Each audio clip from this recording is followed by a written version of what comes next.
Something to whet your appetites about. In May we have got a temporary exhibition being put on, which will be in here, concerning one Rifle Brigade officer called Norman Leslie, who was killed in October 1914. But prior to that, he was the last officer to fight a duel. And he fought a duel against a Turkish diplomat called Yusuri Pasha, with whose wife Norman Leslie had had an affair.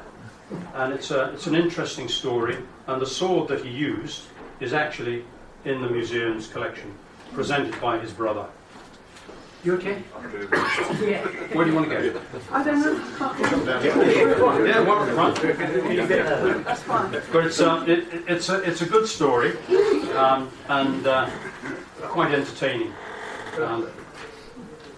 So, enough said on that. On to this evening's talk. It's an absolute delight to invite Tom back. Those of you who are regular attenders will remember his last talk. Absolutely fascinating. So we're delighted to see him back again. Thank you very much indeed for agreeing to come along. And he promises he's going to talk for bang on 60 minutes, and then we'll have a few questions. And as usual, the canapes are going to be fantastic. Tom, thank you. Over to you. Thanks much, Peter. So what I'm going to talk tonight about is the path to mutiny, and it's about a very family story, my own family, suggesting that actually technically I shouldn't be here because a number of times they had close squeaks about being done in in various battles. But fortunately, enough of them survived for my genes to poodle down to this time of the year. And my three-times great-grandfather is in the middle on the left-hand photograph, and on the right-hand side is his brother Henry, and on the left-hand side is a chap called Herbert Edwards with an E. Two E's, presumably. Well, there's Herbert and he's Edwards with an E. Thank you very much. So, as like David and my esteemed colleague to my left here, we come from the Soldiers of Oxfordshire Trust. In darkest Woodstock. So the first thing I want to talk about is the rich tapestry that is India. The old, since on orders groups you always talk about ground first. India is the seventh largest country by area that has more than at the moment 1.3 billion people. It's the second most populous country in the world and still the most populous democracy in the world. The name India is derived from Indus, which originates from the old Persian word Hindush, which is equivalent to the Sanskrit word Sindhu, with the local historical appellation all related to the Indus River. And the Greeks refer to the people as Indoi, which translates to the people of India. But of course now we have Pakistan, which is the world's sixth largest populous country, with 212 million people to the west, and then of course Bangladesh, which is the eighth most populous country with 162 million people. Because this talk is historical, I'll try and use the terms of the 1850s. So I won't be talking about Mumbai and Chennai. I'll be talking about Bombay and Madras and Kuala Lumpur and all that good stuff. And then when I'm talking about India, I am talking about the whole subcontinent. So if you can cope with that. But the rich tapestry is that it's filled with the Hindu, with the Zoroastrian, with the Buddhist, with the Sikh, with the various varieties of Islam, and it is, as they say, an assault on the senses in terms of colour, stench, and anything else that comes to mind. It's the most wonderful place. But before I go into the family snapshot of time in India, just want to go through their very much longer history, and because it's so long, I just want to give the recent ones. So starting at 321 BCE, which is BC in old money, which is the Mauryan Empire, and this was the first great Indian empire, and it was controlled much of central, eastern, and western India, reaching its peak under the charismatic Emperor Ashoka. And this empire was converted to Buddhism after the Battle of Kalinga in 260 BCE. This heralded a long period of political stability, architecture, and the arts. The empire introduced new political systems and social systems, and then very much consolidated the caste system. Then the Gupta Empire, which is 321 CE or AD, although mainly Buddhist, the Gupta Empire spread Hinduism throughout central India, and the stability of the empire fostered institutions such as universities and monasteries, and promoted a grand period of art and architecture known as the Classic period. Then the Chola Empire was 800 AD, and these were the great builders and traders, and they were responsible for the introduction of Hinduism to other parts of Asia. Then the arrival of Islam, which is 700 AD, and with raids into the subcontinent from the northwest, introduced Islam, which was a new religion and culture that permanently altered India. To the right-hand side, that's a Shia mosque still standing in the blessed city of Lucknow. So the rise of the Sultanate of Delhi and subsequent rise of the provincial kingdoms, such as those in Gujarat and Bengal, secured Islamic dominance of the north of India from then on. And I can never pronounce that, but I'll have another go again. The Vijayanagar Empire, 1136 CE, and that was an extensive Hindu empire, controlled almost all of southern India, the Deccan, by the 16th century. An interesting fact is that the capital, which is now called Hampi, was the largest city in the world in the 16th century.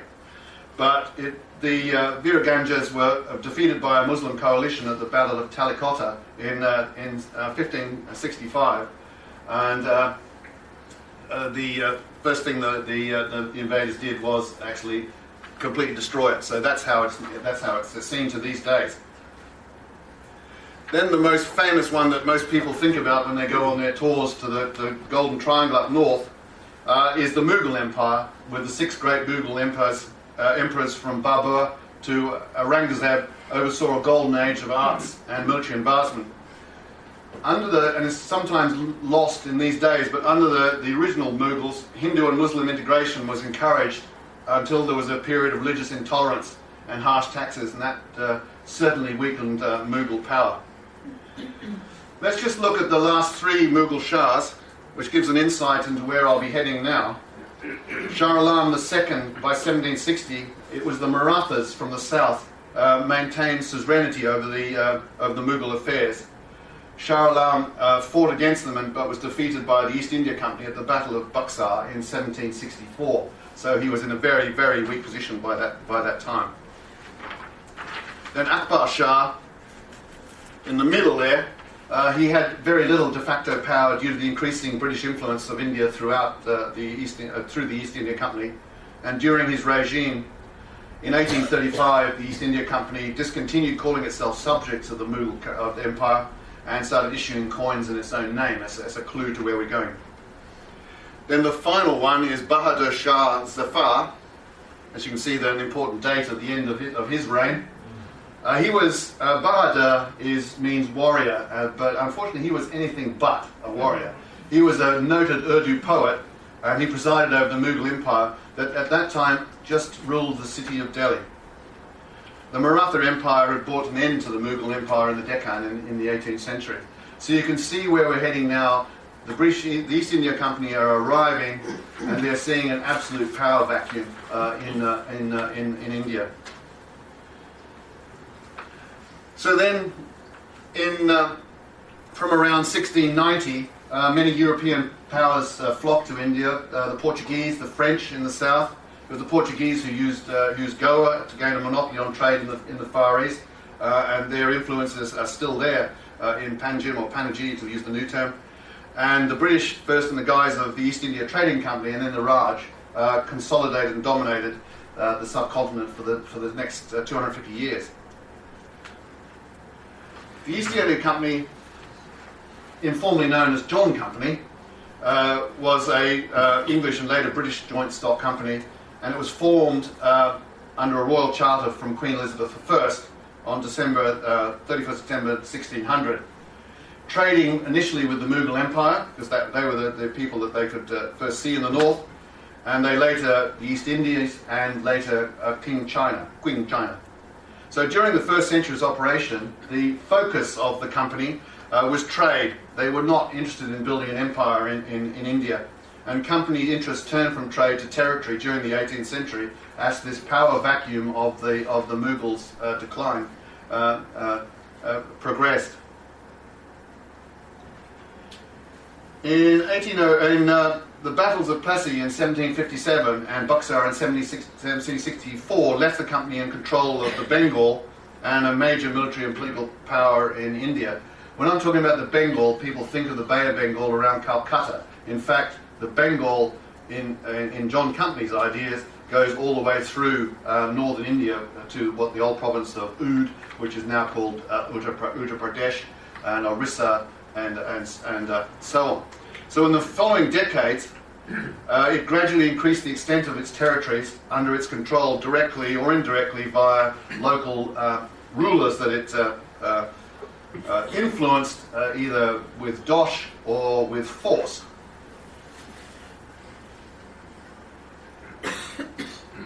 Seringapatam in 1799 was the capital of the Muslim rulers of the Kingdom of Mysore, which is in the south.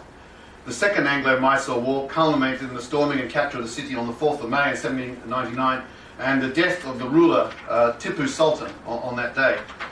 As a direct consequence of the victory, the East India Company was now able to secure control of all of southern India. My fourth times great-grandfather, Lieutenant Alexander William Lawrence, late of the 52nd Regiment, of Coleraine, Ireland, did not want to be a mill owner when his father snuffed it. So he decided that he would try his chance in this new country, and he was commanding the Grenadier Company of the 77th Foot, which I think is one of the Scottish ones, and because he didn't have a bean to his name, volunteered for the Forlorn Hope. He was unfortunately severely wounded. The 3 officers around him were killed. He was left for dead in the breach. But since I'm here, I can tell you now, he survived. and after a reasonable time in India, retired to Clifton near Bristol as a lieutenant colonel and died in his bed in 1835. His son, his third son, my 3 times great-grandfather, was a chap called George St. Patrick Lawrence. St. Patrick, because that's the day he was born, and he became political assistant to William Hay McNaughton, who was the envoy of Afghanistan. And I addressed his adventures last year. That is the image of him on the left-hand side, because I think he was very close to the Afghan people. That's the image that you always get from the National Army Museum when Grandpa George is asked about. That pops up, and we have other paintings of me. I think he liked to dress in the local kit, which is not a bad thing. I happen to have one of these copies, which was at vast expense from Phillips in Bombay, and Grandpa has got to be one of those. So he'll be one of those officers. William Hay McNaughton is the one with the top hat at the front.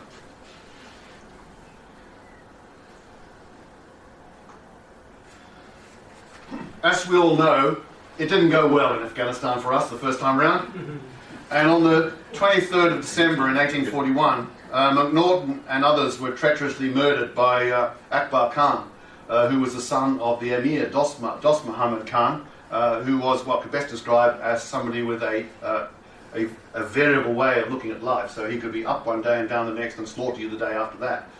But for some reason, everybody else was slaughtered on the right-hand side, but Grandpa was saved by the imposition of Akbar Khan and what would become his future jailer, Muhammad Shah Khan.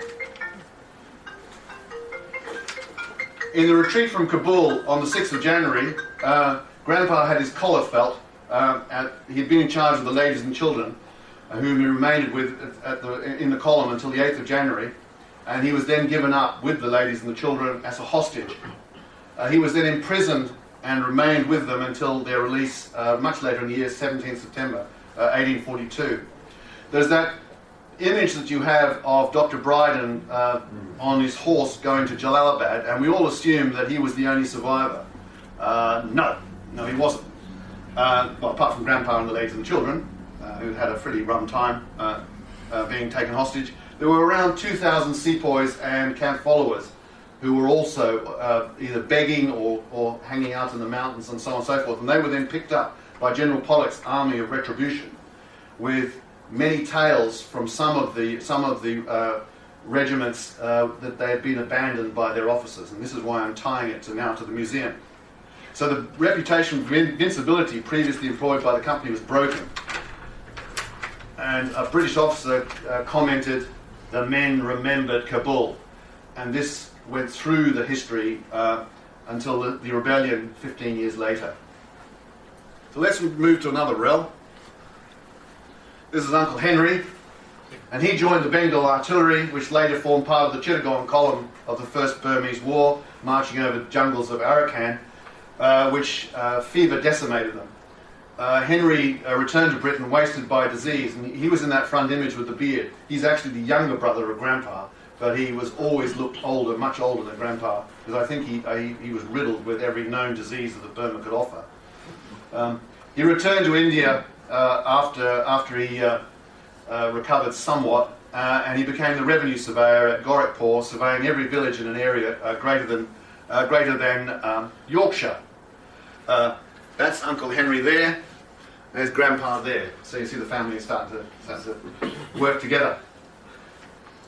He was often unpopular with high authorities due to his insistence that the company should pay most attention to the welfare of the local population. This is not my idea, this comes from the readings. And he became the resident minister in Nepal between 1843 and 1845. He was made resident of Lahore as well as agent Governor General of the Northwest Frontier, and he governed the area with the help of a small group of officers that were known as his young men. Many like Hodson, Edwards with an E, Lumsden, and as the Indian says, Nikol's son, because they couldn't get all it down, and a chap called Abbott. Abbott is still named there as Abbottabad, which is where in Pakistan Osama bin Laden was finally captured. So his name was in the city. We have a city in Pakistan too called Lawrencepur, which is not as grand as Abbottabad. And they would make their names in the years to come.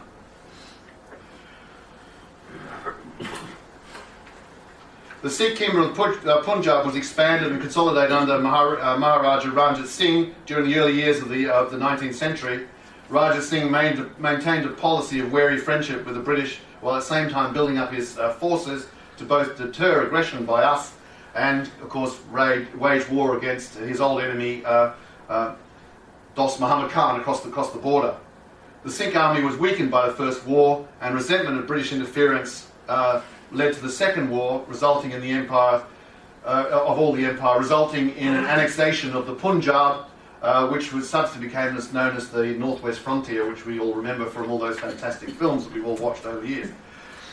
Grandpa, his regiment stayed faithful for a little while during the Second Anglo-Sikh War, but unfortunately they went over to the enemy, and poor old Grandpa was again back in the calaboose, as a prisoner at the hands of Chutta Singh, then in command of the Northern Sikhs, and he was released on 22nd of February in 1849, but this time at least he had his wife and children with him. Under Lord Dalhousie, another period of annexation began under what they call the Doctrine of Lapse, which is the power of the Sikhs were finally broken in the Battle of Gujarat and the Punjab annexed. The Doctrine of Lapse, and I'll go through that later, is the John Company's method that if they assessed you as a Nawab or a Maharaja as not doing a very good job, they'd take your land over. Or if you didn't have a male heir, well, I think I'll have your land, which caused an immense amount of ill feeling in northern India. One place called Jhansi lapsed in 1853, Oud, which is now Uttar Pradesh, in 1856, on the premise that the regions were misruled, and this caused an immense amount of ill feeling among the local people, in particular those who were the Nawabs. So let's now look at the Sepoy and the Sower. Sepoy comes from the Persian word sipahi, and that's given to an Indian infantry private soldier who was armed with a musket in the service of the Mughal Empire. A cavalry trooper is known as the Sower. The company initially recruited from local communities in Madras and Bombay with an emphasis on proper higher castes of what they called of sufficient size. The Bengal Army recruited only among the high caste Brahmins and the Rajput communities, mainly from Oud or present-day Bihar or Uttar Pradesh. The commanding officer became a substitute for the village chief or the Goabara, There were many families and community ties among the troops, with numerous instances where family members enlisted in the same battalion or regiment. The Izzat, or honour of the unit, was represented by the regimental colours, which they served honourably. New Sepoys were given an oath of fealty given to the East India Company, and that included a pledge of faithfulness by the eating of salt. In the early years, and this is only something I found out the other day, the first Indian word to enter the English language was the Hindustani slang for plunder, which is loot. An insight to where we're moving. The central famous fanny picture of General William and Faiz Palm, that's in Hyderabad. Later in the little kid in the corner there becomes a famous banker in Hyderabad. But this is actually in Lucknow. It epitomises how many came to India to seek their fortune as opportunists. I'm sure Grandpa Alexander did that under the umbrella of the company, but then India grabbed them and they made their family life within the country. The company required a cohort to spend many years in India, and with a small number who then chose to do so. Many wanted to return to Britain as soon as possible with their loot, and become what gets described using the local Indian term as wealthy and healthy nabobs. So a culture developed in India of employees of the East India Company adopting many of the local customs while remaining distinctly British, such as smoking the hookah. And on the central image there, many a young officer had his head turned by the motions of traditional Indian dancing. James Skinner on the right-hand side there, his father was Lieutenant Colonel Hercules Skinner, and he was a company officer of Scottish origin, and his mother was an Indian princess taken prisoner, but then eventually they had 7 children together. Skinner is best known for raising the famous Skinner's horse, which had yellow trousers, and the whatever cavalryman had, as well, Royal Infantryman here, and the St James's Church in Delhi, which happens to also be yellow.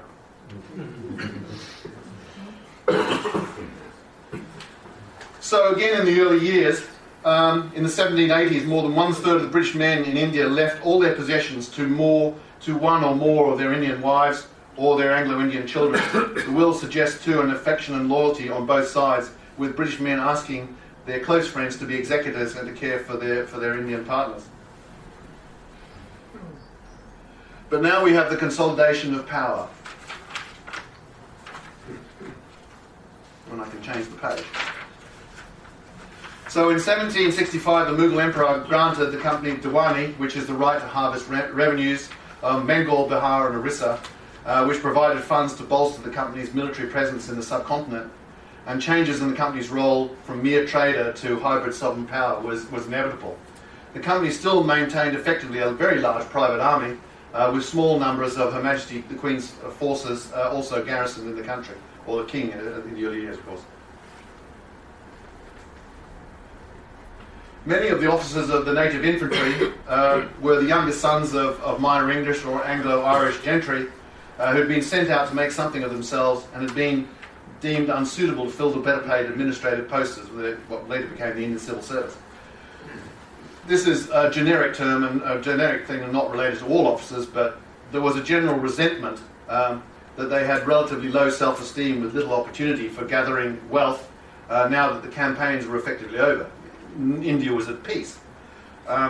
Few made any attempt to come to know their sepoys or sowars, very much unlike the earlier officers.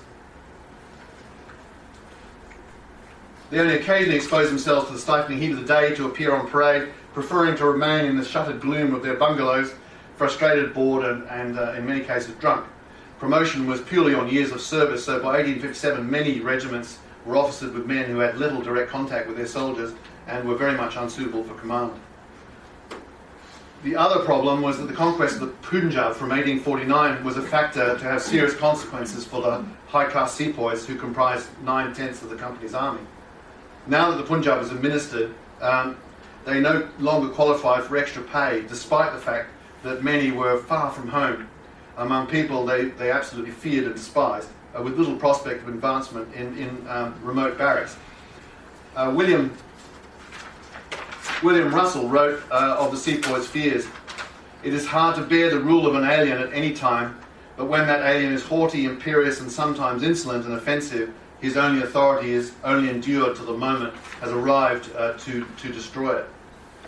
Worse was to follow, because in the view of the high caste Hindu Sepoys, to them personal hygiene was everything, were distressed when more Sikhs and Gurkhas, etc., who in their view paid scant attention to such matters, were being recruited into the company armies. So there was a general sense of ill feeling, particularly among the Bengal Army in the north.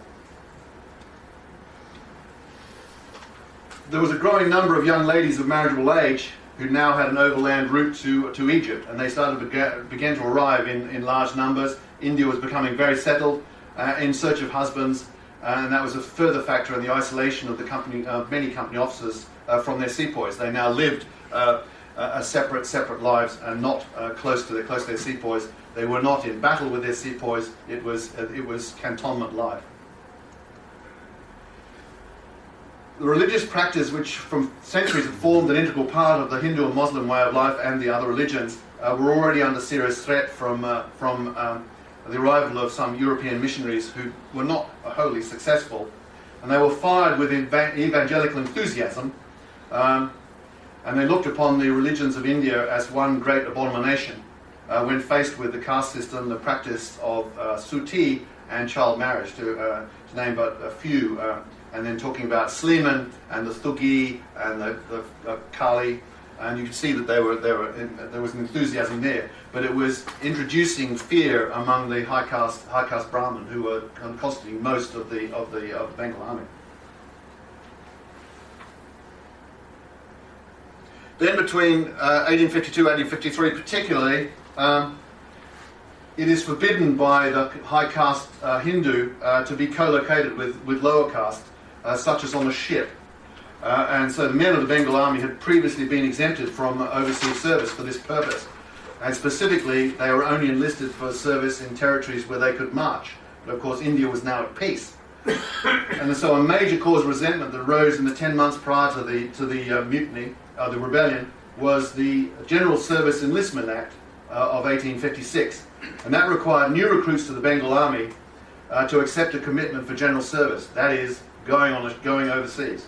However, senior and serving high caste sepoys were fearful that this would eventually extend to them, as well as preventing their sons from them following them into the regiments, which had a very, very strong tradition of family service. After the Punjab was defeated in 1849, the company reduced the number of British Army regiments in India, and this was partly for reasons of economy, but it was also that they had to send those regiments to the Crimean War. So in 1857, of the 159,000 men of the Bengal Army, only 24,000 of those were European.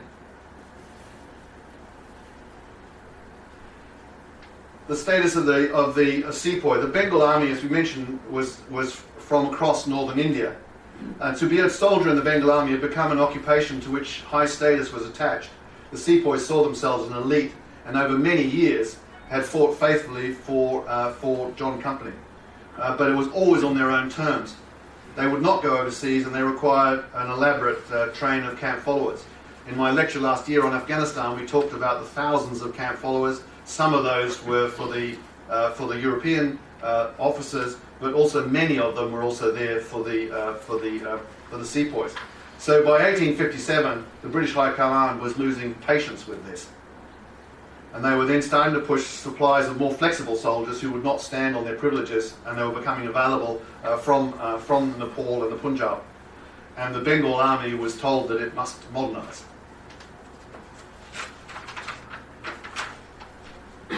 Uncle Henry heard a Sowar complain to him, "I used to be a great man when I went home. The best of the village rose as I approached. Now the lowest puff their pipes in my face." I hope there's no relatives of Lord Dalhousie in the audience. Embarrassingly, I said something insulting about General Pollock once, and suddenly spotted being glared down. Anyway, I think he's a villain. But I think he's a villain, but also he was under immense pressure from London to implement this doctrine of lapse and the annexation policy of the company. which he applied with some vigour. So in 1856, by the order of Dalhousie, the King of Oud, Wajid Ali Shah, was deposed and the kingdom was annexed. And British India, on the terms of the doctrine of lapse on the ground of his alleged internal misrule, he was heaved out. He was given a fat pension, I have to add. We then have to remember that a significant number of the Bengal troops were from Oud. So what I think I'm showing you here is a story where nothing in itself is causing discontent that would get a soldier to mutiny, but they're all starting to join together. I'm worried about my religion because the missionaries are coming. I'm worried about this. I'm worried about that. And then I'm bored. My officers, some of my officers have no interest in me. I can't get promotion. I'm not getting any money because there's no more battles. I'm sitting in a cantonment. It's festering away. So Uncle Henry was appointed as Chief Commissioner of Oud, bad timing for him, just before widespread unrest had come to the fore. And here's a story which some of you may know already, which is the Japati movement. So sometime in 1857, a curious occurrence took place. A chowdakar, who's actually a village watchman, ran up to another village with 2 Japatis. He ordered his fellow official to make 10 more and give 2 each to the nearest village chowdakars with the same instructions. In a few hours, the whole country was in a stir, with chowdakars rushing hither and thither with Japatis under every arm. The signal spread in all directions with wonderful celerity. The magistrates tried to stop it, but in spite of all they could do, it passed along to the borders of the Punjab. Lots of theories of what the Japati movement is about, but the general consensus, and tell me if I'm wrong, the general consensus is that it was a prearranged signal that things are going to kick off soon. So now let's address the one that we all know about, the Enfield rifle. So this new and improved rifle had proven itself and was faster loading and gave better accuracy at distance, very important if you're going to be fighting the Afghans again, and it had been first introduced to the 60th in Bengal. The nature of the fact that it had a rifle barrel, the controversy was that it had to use a pre-packaged ball and a paper cartridge that had to be greased with something, and so the decision was made to let's use a bit of animal tallow so that you can push it down and keep a nice tight fit into in its passage down the barrel. But it had to be bitten when loading. So one of the things that occurred is a low-class Khalasi, which is a labourer, at the arsenal at Dum Dum near Calcutta, was very much aware that the grease was tallow, and he demanded a drink from a Brahmin Sepoy's water bowl. Not done. The outraged Sepoy refused in no uncertain terms that he would be defiled by such an act, and the labourer sneered, "Today you are very particular about me, but wait a little longer and the Sahib will make you bite the cartridge, soaked in pig, Muslim, or cow, Hindu, and then where will your caste be?" News travelled very fast among the Sepoys, and it didn't take long for the hierarchy in Calcutta to spot that this was a very bad move, and they stopped it almost instantly. That's not generally understood in history. People assume that it just carried on. No, it was one of those stupid mistakes, and it was stopped instantly. And they then impregnated the cartridges, withdrew all the old ones, and put waxes and oils in them.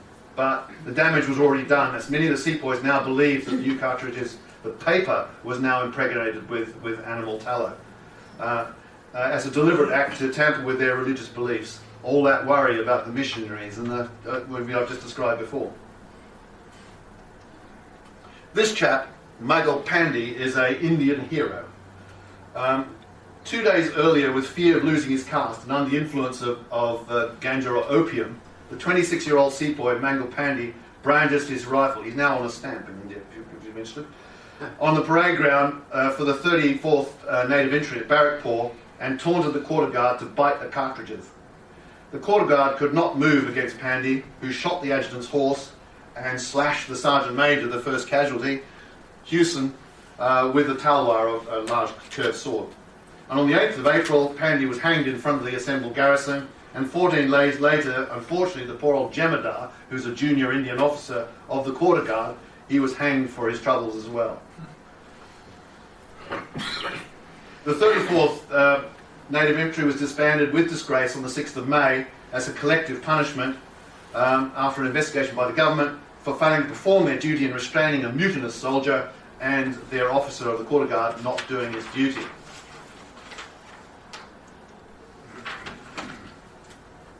Then 85 sowers of the 3rd Light Cavalry at Mirroot, which we were talking about earlier, refused to accept the new Cartridges and were sentenced at court-martial to 10 years imprisonment with hard labour, with the added disgrace of being publicly shackled. So on the 9th, 4,000 unarmed Sepoys surrounded by the Queen's troops, which included the 60th, were drawn up in an open square, the 4th reserved for the Sowars, who were stripped of their arms and accoutrements and marched off to start their sentence. Now it's kicking off. And there are different names from different perspectives. The old-fashioned name is the Indian Mutiny.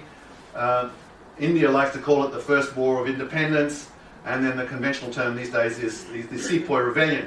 And depending on your perspective and depending upon your facts, they all have a certain element of truth. So from the 10th of May 1857, Sepoys and Sowars of the Bengal Army rose up against their European commanders in northern India, but they were also joined by local rulers who were really cheesed off about the doctrine of lapse, and thousands of ordinary people were rustled in a struggle that did really threaten to destroy the power and influence of John Company. Mirroot was a cushy posting. It had a proliferation of sporting events and social activities to occupy the residents, with the largest force of European infantry, cavalry and artillery in the whole of India. It was a place that you wanted to be. The remaining sowers of the 3rd Light Cavalry were bitterly resentful of the treatment of their fellow troopers. Then one of them spotted the 60th getting ready for church parade, and they assumed that the 60th were now forming up to come and relieve them of their arms.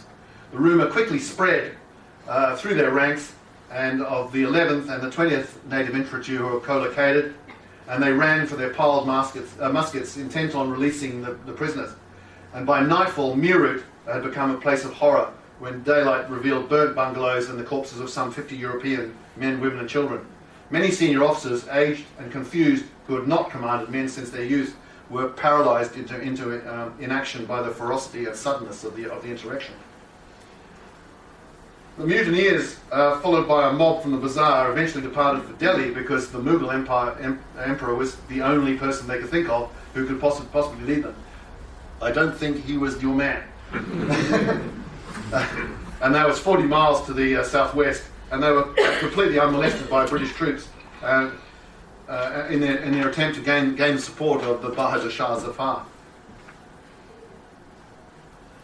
250 miles to the southeast, Cawnpore, some 800 Britons and Eurasians were confident that they enjoyed the protection of the benevolent, up to that point, Nana Sahib. And on the night of the 4th, the 2nd Cavalry, 1st, 53rd and 56th Native Infantry, marching to Delhi, returned to loot and besiege Cawnpore. Grandpa, who is the grand-looking chap in the middle, with the very luxuriant moustache, became the Governor-General's agent in Rajputana, and through various vigorous military action, which I could believe he would do, and proclamation to the local princes, the states of Rajputana stayed completely out of the revolt, and that is the last you hear of Grandpa as far as the Indian Mutiny is concerned, because he's got it under control. Jumping back to Cawnpore, on the 27th of June, there were only 450 survivors of the siege, and they were made ready to leave on barges provided by Nana Sahib under a guarantee. There is a slight error in that picture on the left-hand side, because the actual barges were covered in sort of straw matting and plant material. So once they were on board, the shrill note of the bugle, there was intense musket fire, and flaming torches were then thrown onto the barges, with only 14 escaping downriver, and they were later slaughtered by the 17th Native Infantry. And we have your Osborne survived. Woo! 206 women and children were imprisoned in the small Bibigath, which it translates to the House of Ladies near Cawnpore, by Nana Sahib, who was desperate to try and work out which side to go on, what path to take. But the decision was made because he knew that there were punitive forces coming from Abbottabad, which is not that far away. And his decision was to slaughter all the remaining women and children, which was carried out by Sepoys on the 15th. And the bodies, unfortunately, were thrown, living and dead, into the adjacent well. Nana Sahib then fled with his entourage. The Europeans were so horrified when they came to Cawnpore that any thought of mercy for a mutineer or a local completely evaporated, and the rebellion then entered a very, very sinister period with no quarter given on either side. Europeans across Oud then started retreating to Lucknow. Uncle Henry was in rather bad health, but he was under pressure from his subordinates. He ordered a force consisting of 3 companies of the 32nd Regiment of Foot, companies of the loyal 13th Native Infantry, detachments of other regiments, a small force of Sikh cavalry, European volunteer cavalry, Bengal artillery, which are European and native artillery, to proceed to Faizabad, or the road to Faizabad, with the intention of intercepting and nobbling any mutineers. And he thought he was going to have just a few hundred strong against him. On approaching Chinhat, he was suddenly fired on by a very much larger force. The rebels were in well-prepared positions behind stone walls in the village, and they soon inflicted heavy casualties on his forces, particularly concentrating on the 32nd Foot. At the crucial moment, many of Henry's soldiers, especially the Indian artillerymen, betrayed him. And there was a general retreat back to Lucknow, with the survivors preparing for a siege, which at that time they didn't know was actually going to be 6 months long. About 8,000 Sepoys who joined the rebellion and several hundred local retainers of landowners surrounded the residency, and there were several determined attempts to storm the defences during the first weeks of the siege, but because they lacked unified command, they were beaten off. On the 1st of July, a shell burst into Uncle Henry's quarters in the upper part of the residency. That's the tower on the main residency building. And despite pleas from his officers, he refused to move his quarters to a safer area. I believe he was just scoping the area. The following day, while lying on a couch, a shell burst beside him and shattered his thigh. Henry lingered with immense suffering until the second day and died in Dr. Fahir's house, which is just down from the residency, which is that building just at the bottom there.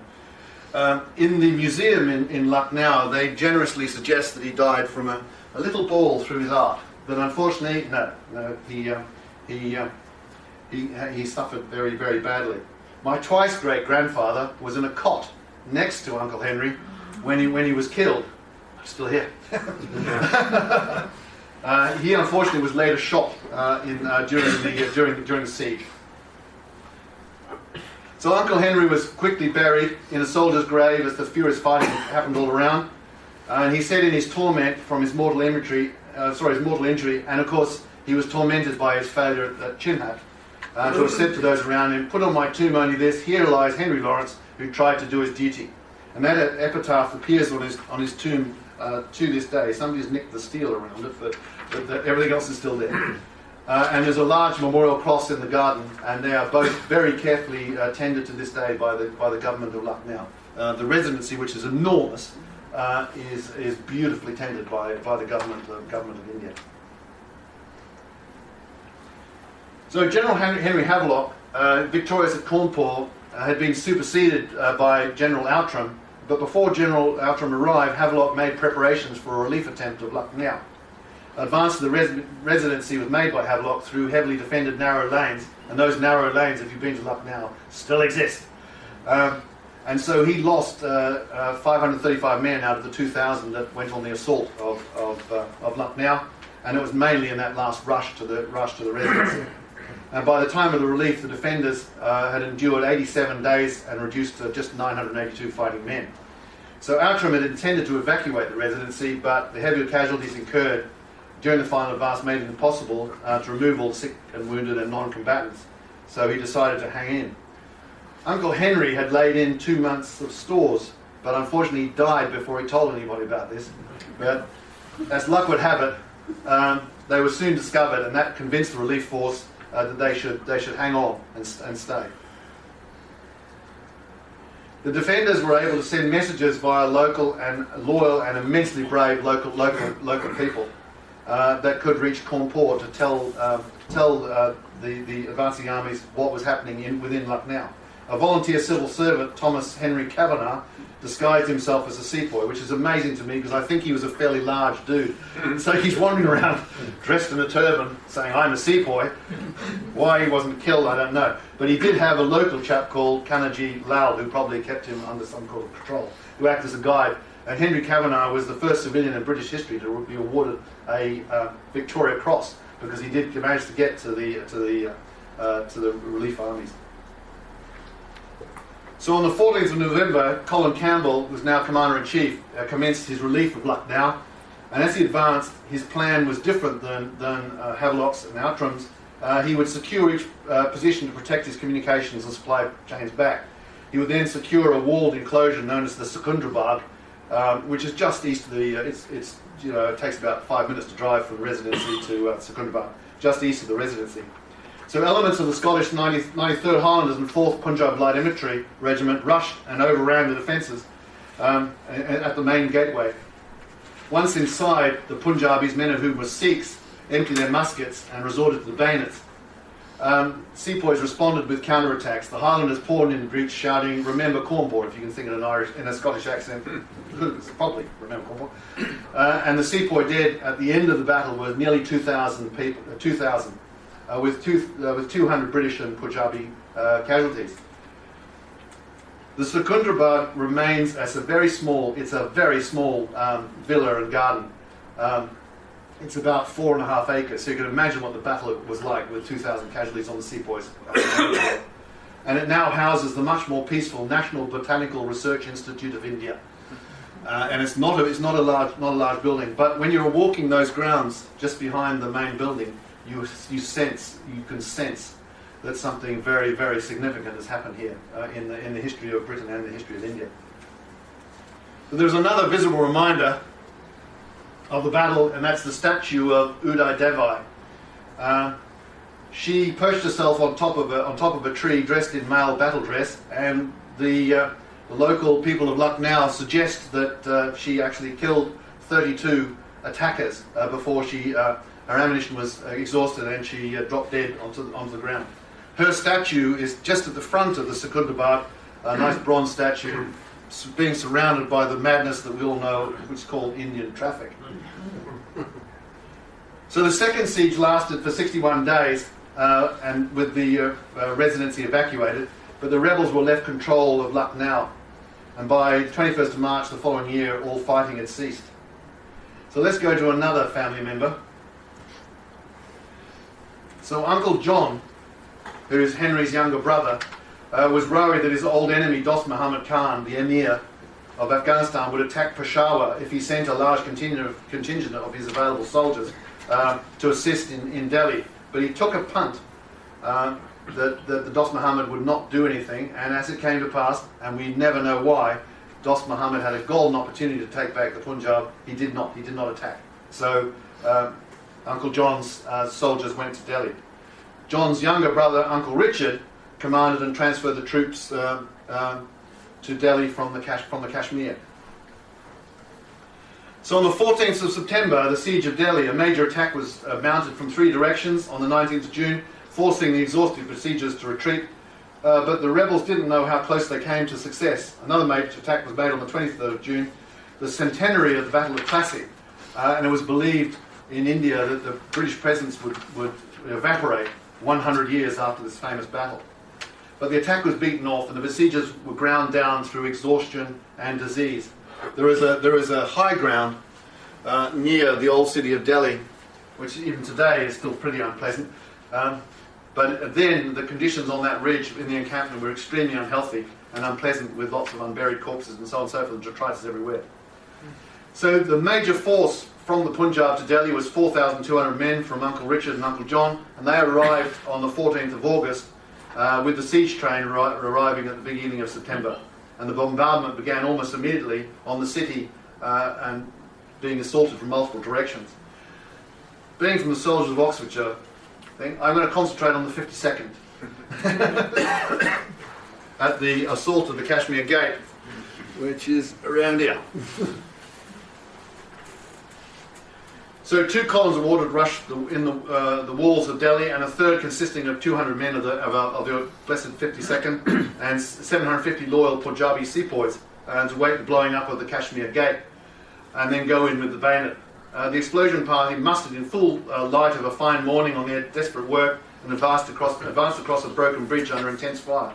And it consisted of a number of engineers and a Butler Hawthorne, an Irishman of the 52nd, and his only duty that day, if he survived, was to sound the advance when the gates were blown in. So the air was full of uproar and confusion as the British and rebel round shot, rocket shells and heavy showers of balls were exchanged. Despite the parties suffering very heavy casualties and treacherous fuses that refused to light, bags of powder were eventually placed against the gate, exploded with a deafening roar, with stones toppling all over the shop and raining all around the survivors huddling in a dish. Butler Hawthorne summoned the stormers led by the men of the 52nd. The column broke through the gates, and Butler Hawthorne survived and for his troubles got a Victoria Cross. I hired a Sikh in my broken Hindustani, and I have even less Urdu, hired a Sikh taxi driver, and I said, take me to the Kashmir Gate. The Kashmir Gate is now a suburb of Delhi. And he took me to a shop. No, I don't want to go to a shop. So after about 15 or 20 minutes or so of asking local people, where is the Kashmir Gate? You're in the Kashmir Gate. I said, no, the gate. And we were showing pictures about 50 yards from where we eventually ended up. Here was the Kashmir Gate. Again, beautifully tended by the government of India. The gate, the bridge is long gone, and now it is a truck park. But the area just where the assault happened, you can still see the damage from the shell fire, and as the doors were blown in. It is tiny. It is it's probably about 2 or 3 feet above this ceiling, where the Sepoys would have been firing down on the attacking soldiers. It is tiny, and so they managed to break their way through. So there's Butler Hawthorne with his VC, and I think he died at a wonderfully old age in Herefordshire, if I remember.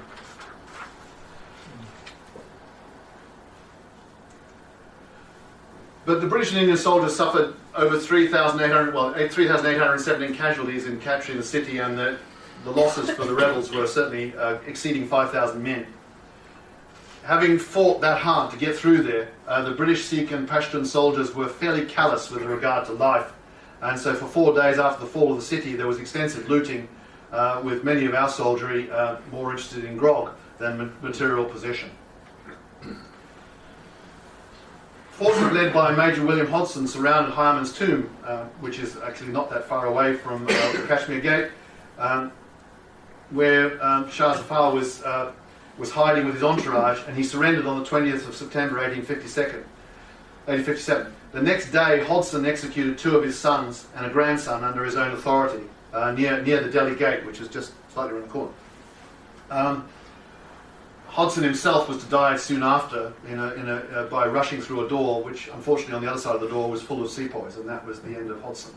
Hodgson is now buried in Lucknow. So retribution and pardon.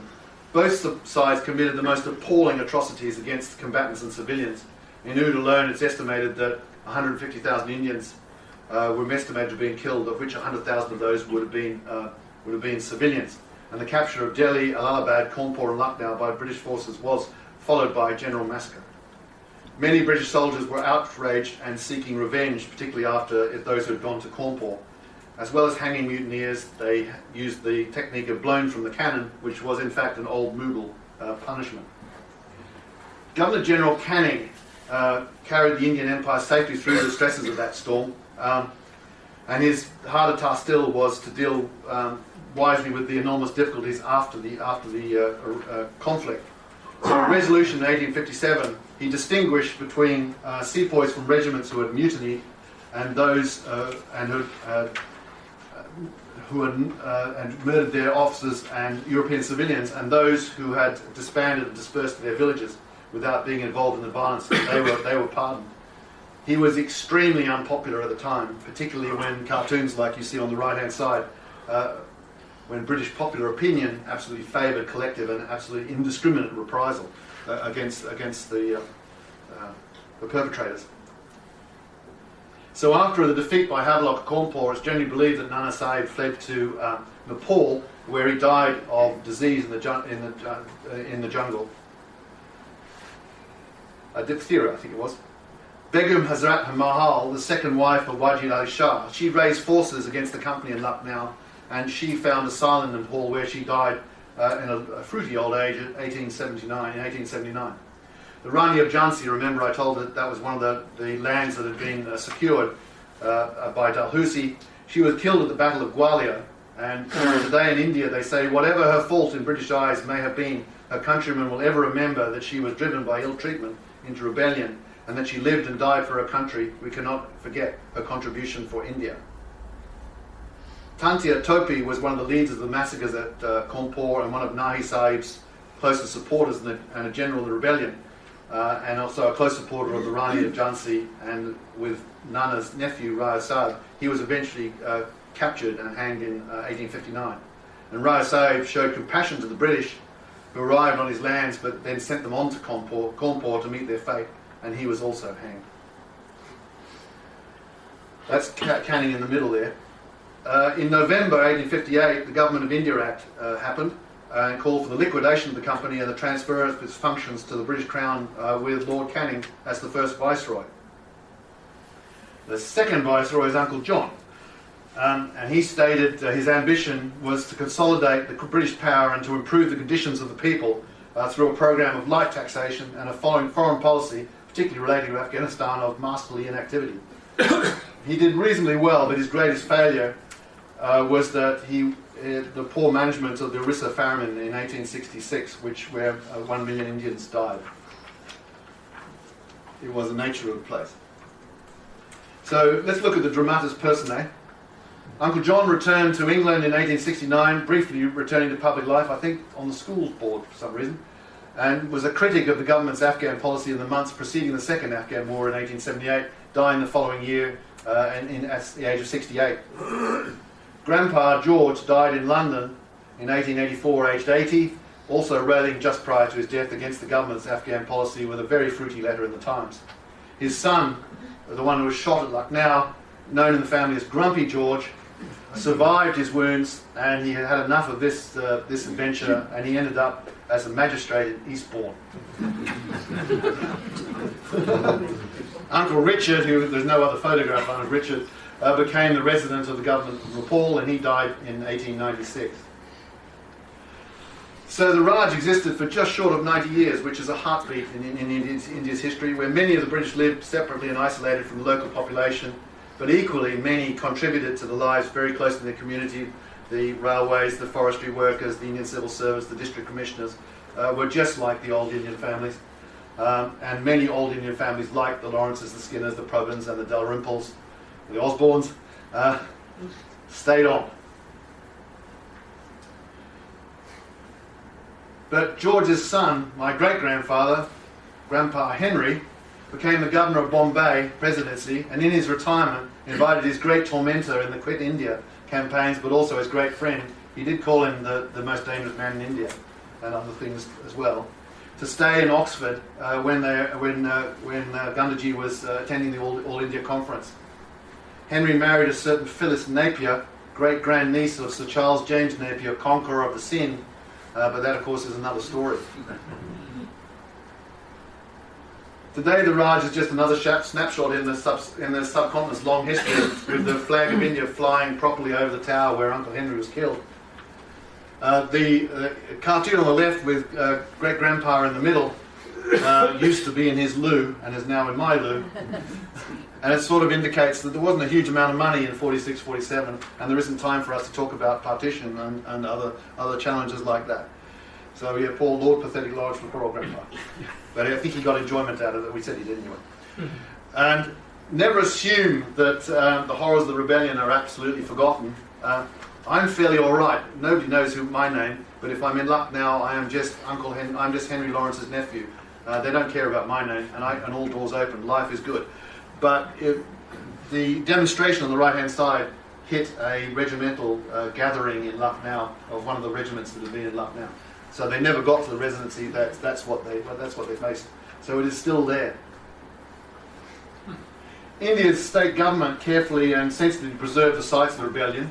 They're very good at leaving the original statements there, but they also like to add their own statements directly on the left. So we talk about the enemies, and they say, well, actually the enemies are us, mates. This is all about the First War of Independence. This actually, that's sign on the left-hand side is on the Indian Mutiny Memorial, which is on above Delhi.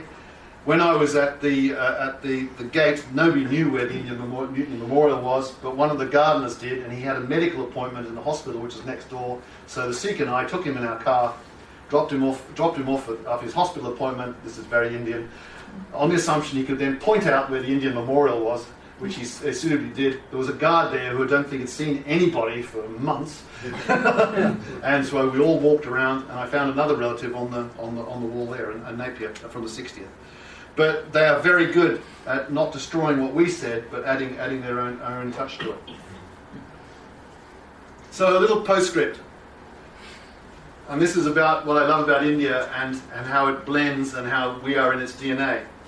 In the middle of nowhere, near Lucknow, is a grave to a Captain F. Wales, who died in 1858 from the 1st Sikh Cavalry. There is no known picture of Wales, but that is a group of the 1st Sikh Cavalry at the bottom there around that time. Nobody knows who did the grave, and the grave is still there. But over the years, the local people found that if they put Captain cigarettes and the most foul whiskey in small plastic bottles on top of Captain, particularly during a wedding or some other change, or the need for fertility or whatever floats their boat, good luck would appear. And so this is all about the blending of us and then us in India. But the really interesting part about Captain Wales' grave is that the people who look after Captain Wales' grave so beautifully and gather up the whiskey and cigarettes for possible resale on a weekly basis are Captain Wales' bearer and servants' descendants. That is India. Questions? Thank you very much.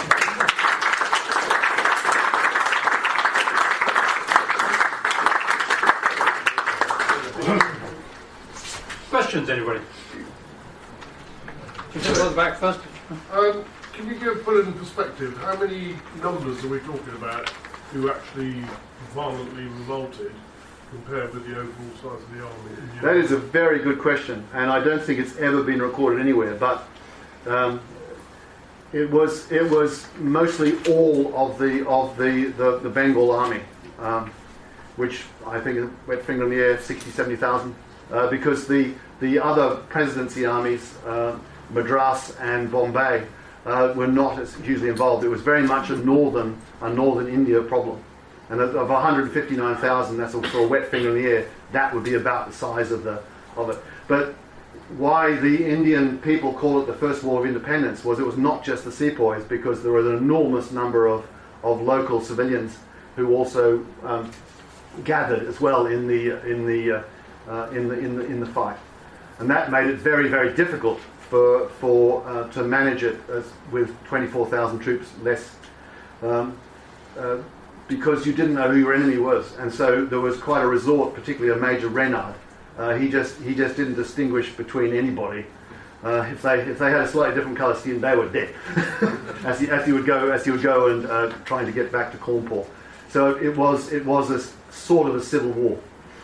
But a civil war between groups of people who had lived happily together for, by then time, pretty close to a century. So I rambled, but that's about what I think it would probably. So, what's the origin of the term Raj? That is a very good point. I have absolutely no idea, but I'm going to look it up. It's a very common term, yeah. I can't answer. Does anybody here know what? Somebody get their phone out and Google it quick. Can we Google it? Yeah. Except the leaders of the country, I mean, Rajas. Rajas, yeah.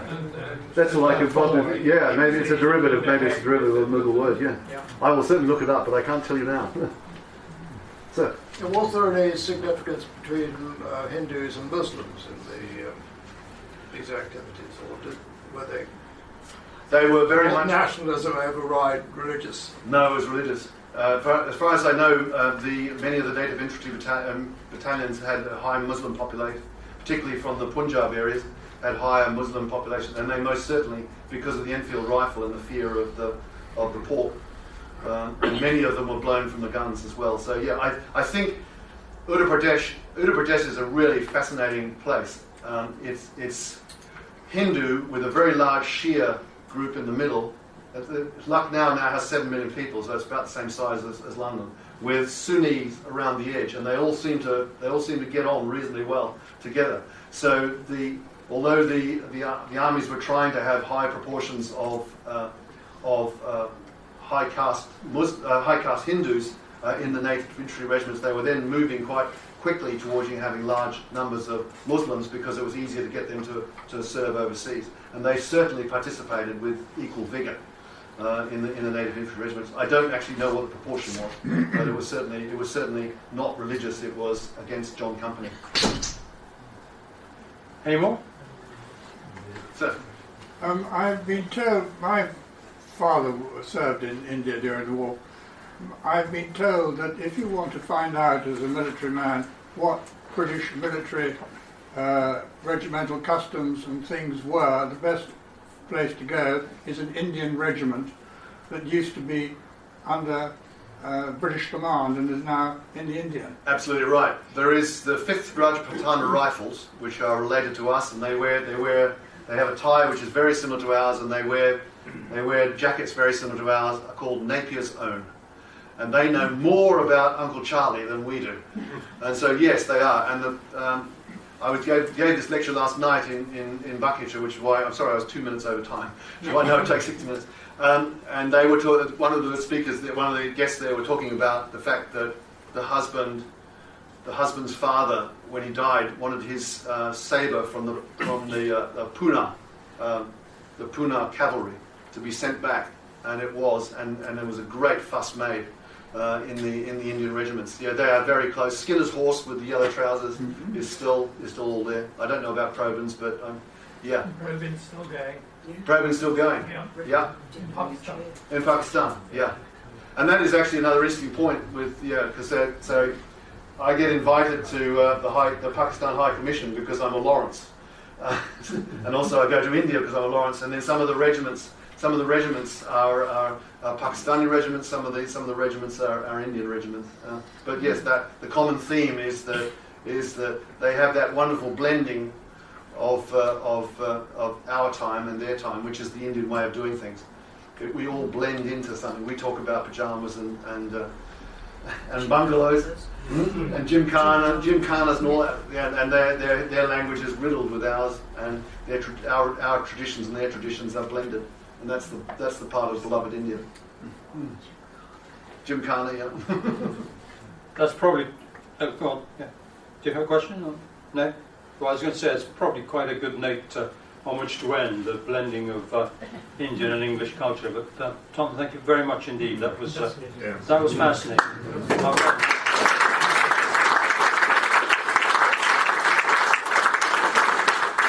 Might just be worth saying to you, if you haven't looked at it, go down and look at the diorama of the attack on the storming of Delhi Gate.